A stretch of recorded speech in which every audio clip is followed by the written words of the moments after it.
बड़ा टास्क था लेकिन कंप्लीट हुआ है।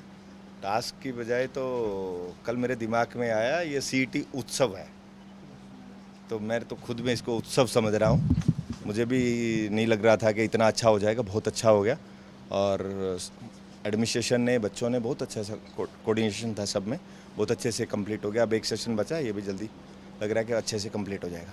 कब तक रिजल्ट जारी कर दिया जाएगा? मेरे ख्याल से लगेंगे 30 दिन के आसपास तो लग सकते हैं, क्योंकि पोर्टल ओपन होना है, करेक्शन पोर्टल जो सरल पे जो सर्टिफिकेट नहीं बन पाए थे तो उसके रिगार्डिंग है, तो 10-15 दिन बच्चों को देना पड़ेगा और 30 दिन तक हो सकता है। सर, आपने पिटीशन भी हाई कोर्ट में गई है उसको पिटीशन किसके रिगार्डिंग? उसमें कहा कि 20,000 के करीब ऐसे बच्चे जिनके एडमिट कार्ड इशू नहीं हुए। वो तो हमेशा सही रहते हैं यार, कुछ होंगे भी, हर बार तो 100% नहीं है। और आप लोग मीडिया के लोग हैं, मैंने पहले भी 1-2 जगह ये बात बोली है। आप लोगों ने एफिडेविट फाइल किया कभी, तहसीलदार ऑफिस में गए हैं, अगर आप वहाँ गए हैं और सेल डीड आपके सामने, अपने फ़ोटो भी खिंचवा लिया और साइन नहीं करेंगे, क्या वैलिड है? डिपोनेंट के साइड पे साइन नहीं करेंगे, ये वो बच्चे हैं जिन्होंने फॉर्म पे साइन ही नहीं किए। कमीशन उसको कैसे कंसिडर करेगा? लीगल सेंसिटिव नहीं है उसकी, तो नहीं कर सकते।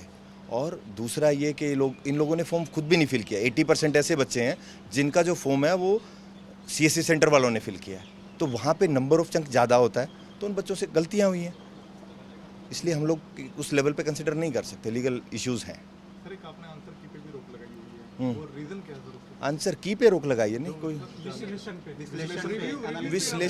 विश्लेषण पे और रिक्रूटमेंट एजेंसीज में भी ऐसा होता है कि बच्चों में एक इम्पैक्ट आता है। वैसे तो नॉर्मलाइजेशन है, कोई इम्पैक्ट नहीं आता, बच्चों में एक साइकोलॉजिकली ये रहता है कि जो फर्स्ट सेशन में जो बच्चा आया है तो उसको बेनिफिट नहीं मिला, जो फोर्थ सेशन में आ रहा है वो देख लेता है कि कहाँ से कितने एग्ज़ाम आए हैं, कैसे हैं, तो उसको साइकोलॉजिकली एक वो है। नॉर्मलाइजेशन में ऐसा कोई इम्पैक्ट नहीं आता।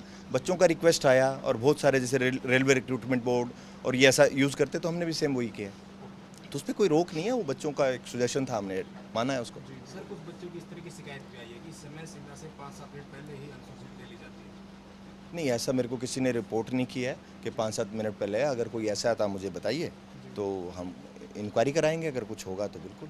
ऐसा हो ही नहीं सकता, बच्चे देंगे नहीं, बच्चे बड़े अवेयर हैं, बच्चे 5 मिनट पहले नहीं हो सकता। ये एक एलिजिबिलिटी टेस्ट था कॉमन सीईटी, इसके बाद नौकरियों को लेके आप क्या समझते हैं कि भर्तियां कब से होंगी, कैसे कैसे होंगी? नहीं, जैसे ही मेरे पास रिक्वेजिशन आएगा, रिक्वेजिशन सरकार से आना है, एलिजिबिलिटी टेस्ट है सीईटी, तो इसका जो पूल हमारा क्रिएट होगा, जैसे ही आएगा तो इमीडिएटली मुझे लगता है कि बड़ा जल्दी ही रिक्वेजिशन हमारे पास आएंगी और हमारा प्रोसेस स्टार्ट होगा। बड़ा जल्दी ही आपको कुछ पैरामीटर्स पे, सीईटी पे और कुछ डिपार्टमेंट में, जैसे पुलिस डिपार्टमेंट में कुछ ऐसा प्लान आउट कर रहे हैं कि जल्दी एक एनुअल प्लान बने और उसके अकॉर्डिंगली रिक्रूटमेंट करें। सर, पहले 4 गुना का नियम था, फिर 10 गुना का हुआ। आपकी बात तो नियम में बदलाव है क्या सर? नहीं, कोई बदलाव नहीं है। जो मीडिया में आया है, जो एक नोटिफिकेशन घूम रहा था, वो रेपिटेशन था पॉलिसी में और रूल्स में, तो सिर्फ वो क्योंकि दोनों जगह पे था तो इसलिए उसको ओमिट किया। अब क्या है सर? वही 10 टाइम्स है 10 टाइम्स। Advertisement post.